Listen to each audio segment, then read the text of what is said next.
Hey guys, Dan here from Guitar from the Heart. Today I've been thinking about certain things that I think have helped me to mature as a guitar player and to kind of arrive at where I'm at. Now, I don't consider myself fully where I want to be, but there's something I've been thinking about that I think may help you to kind of find more fulfillment in your own playing. And that's what Guitar from the Heart, this channel, is all about. It's about helping you to find ways to go towards fulfilling your hopes as a guitar player, to find fulfillment through this instrument, the guitar. So what I was thinking about just now was the idea of not trying too hard to emulate other guitar players, but instead to study yourself.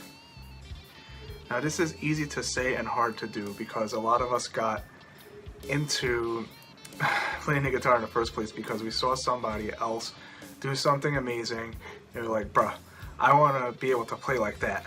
And I know that's that's how it happened for me. I played guitar for like 2 years, and I was, okay. For a guy playing for 2 years, I strummed, I could do finger picking, I could play a little bit of lead stuff. But the game-changing moment for me was when I first saw Steve Vai play For the Love of God in the G3 concert. I saw a clip of that and I was like, my jaw just like dropped. I was like, what? Like, how? Like, I didn't even know it was even possible that you could do something like that on a guitar in the first place. Now, it's kind of funny because, certain things might trigger you like that, but thinking back, like, I had heard, like, Van Halen's Eruption growing up my whole life. Like, my parents used to play it on the thing that spin, the turntable or whatever. But like, it never really occurred to me like I could do that with a guitar until I saw this performance, which was an amazing performance. So at that point I was like, I want to be able to do what that guy does, right? And then I got more into other players. I looked back at Jimi Hendrix stuff, Stevie Ray Vaughan, and so forth.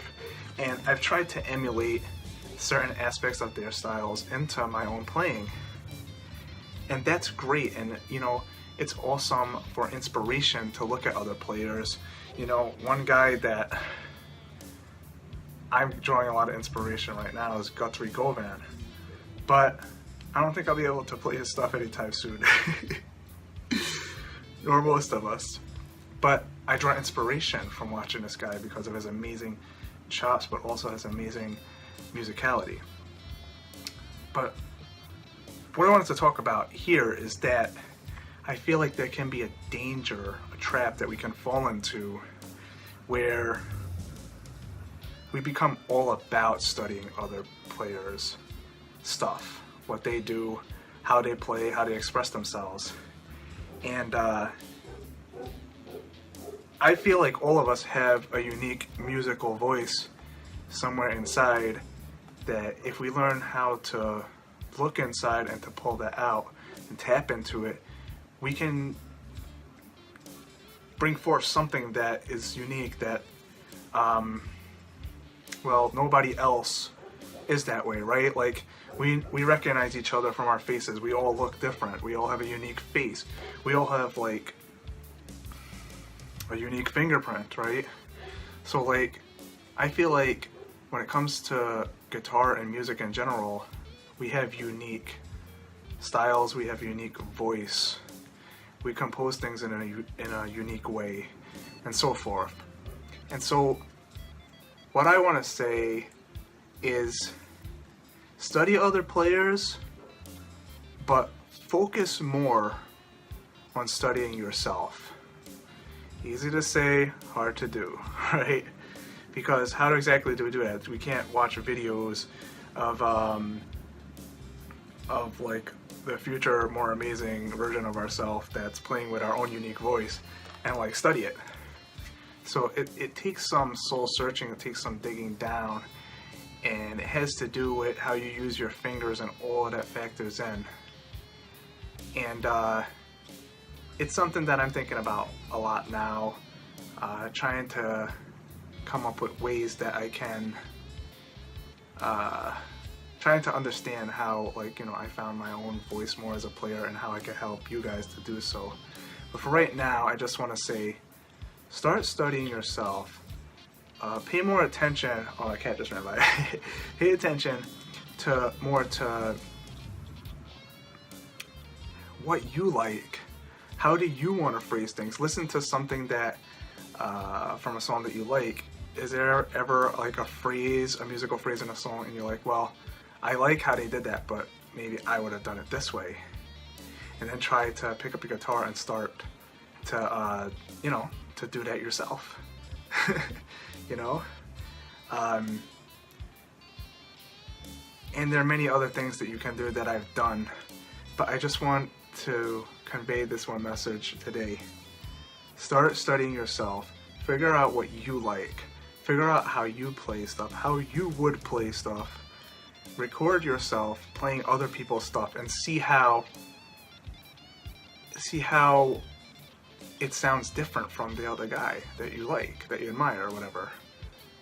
And start trying to extract out and to discover who you are more. Study yourself more. Study yourself. Don't study Guitar Legend X. Study yourself. Study them a little bit, study yourself a lot. And I feel like that's the best advice that I can give for kind of fast forwarding or shortcutting yourself towards more joy and fulfillment on the guitar. At least that's the way it's been for me. So start to apply that in your own quiet time, in your own practice time, best way you know how, and have fun with that. All right. I'm Dan from Guitar from the Heart. Again, if you have any thoughts that this has stirred up that you would like to share, I'd really like to see them in the comments. And anyone else who is looking at this can also benefit from that as well. Take it easy.